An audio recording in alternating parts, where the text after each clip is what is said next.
Hey, let's talk about frames of reference.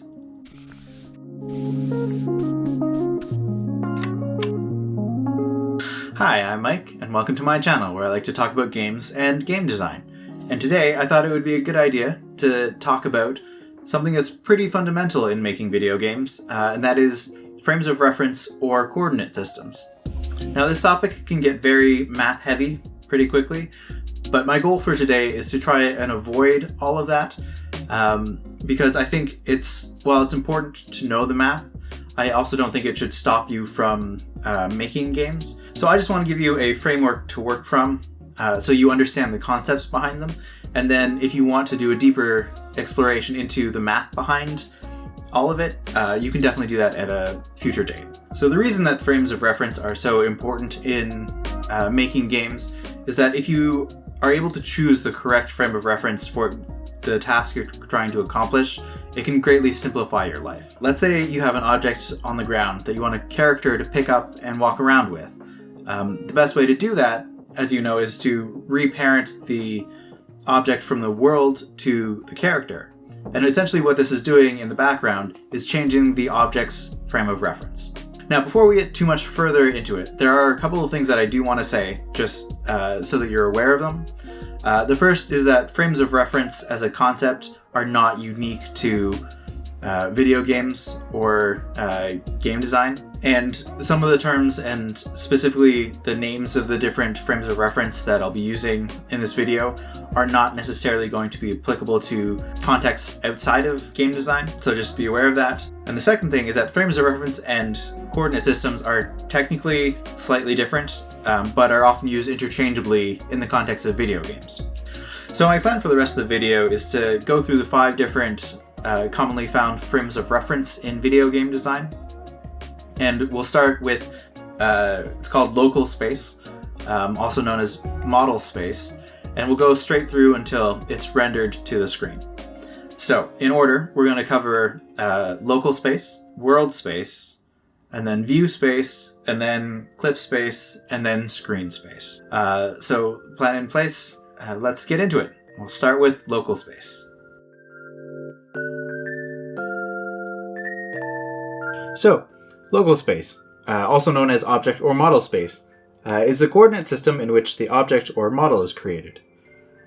If you're using an imported 3D model, like the Spare, this is something that comes already set. In Godot, if you want to see where the object's origin point is set, you can take a look at the transform and reset it to 0, 0, 0.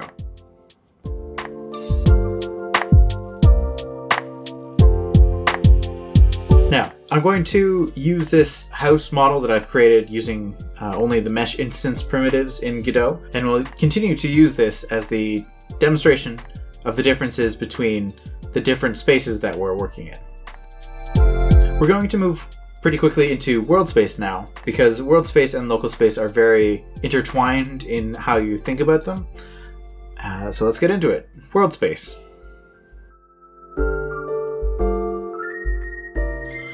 World space, I've also heard it called level space, is pretty much what it sounds like. It's the coordinate system of the world, where all of the different elements are in relation to a common point of origin.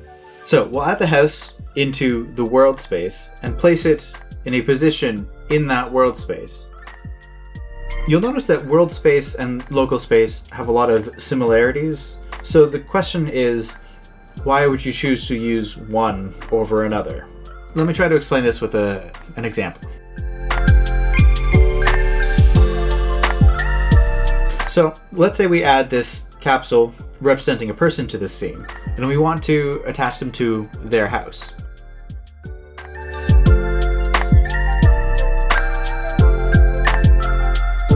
But now say that we're rearranging the scene and we want to move their house around. If the person is represented in the world space, when we move the house, the person doesn't move. But if we represent the person in a local space relative to the house, when we move the house around, the person will move as well. This is essentially reparenting an object. And what happens in the background is that the frame of reference for the object is changed.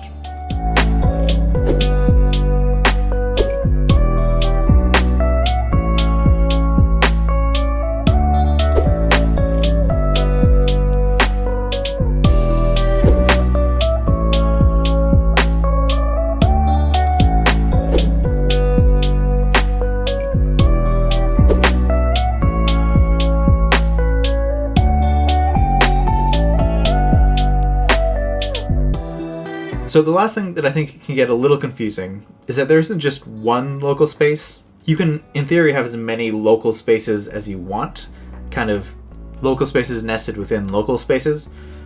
As an example here, we'll take that house that we made earlier, and let's say we want to add a chimney to it. We can add a chimney to it in the house's local space, but if we want to have a very particular spot in the triangle roof that we have, we can add the chimney to the roof's local space, and that way when we move the roof, the chimney maintains its relation to the roof.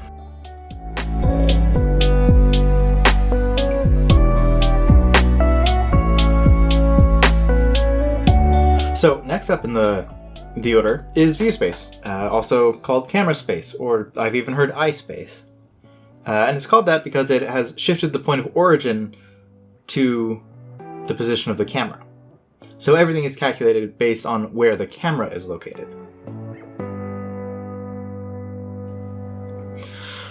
This space is generally more important for rendering than it is for gameplay. And it is still the same three-dimensional coordinates that we've been using in local and world space.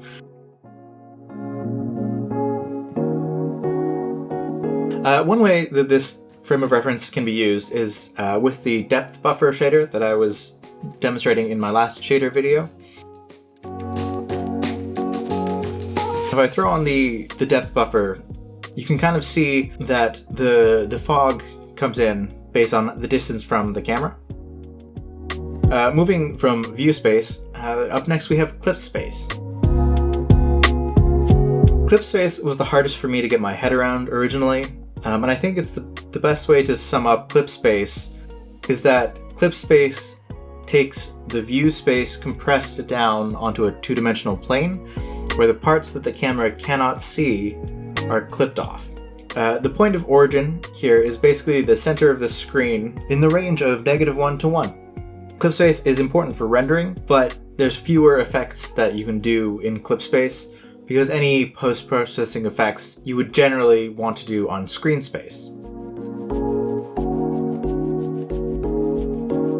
Screen space is kind of what it sounds like. It's the coordinates for each pixel on the screen that you are rendering to. And here is a visual representation. It goes from 0 to 1 along the X and Y axes. And this is the frame of reference where a lot of post-processing effects will take place.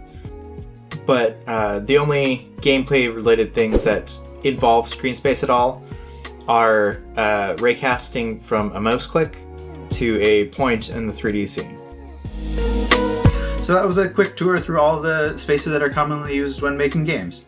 As a quick summary, we started in local space, moved through world space and then view space, flattened everything into clip space, and then put it on the screen in screen space. So we've gone through all of these examples in 3D space, but the concept is exactly the same for a two-dimensional game as well. The only difference is the math on the back end. And if you want to look more into that, search math for game developers and look for something with matrix or vector math. So I hope you've enjoyed the video and at least found some of it helpful. If you've made it this far, it would help a lot if you could leave a like on the video. Maybe comment and consider subscribing. Also, if you're able to, I have set up a coffee page, so if you want to buy me a coffee, it would help to keep the channel going. And that's it for me for now. Take care of yourself, and thanks for watching.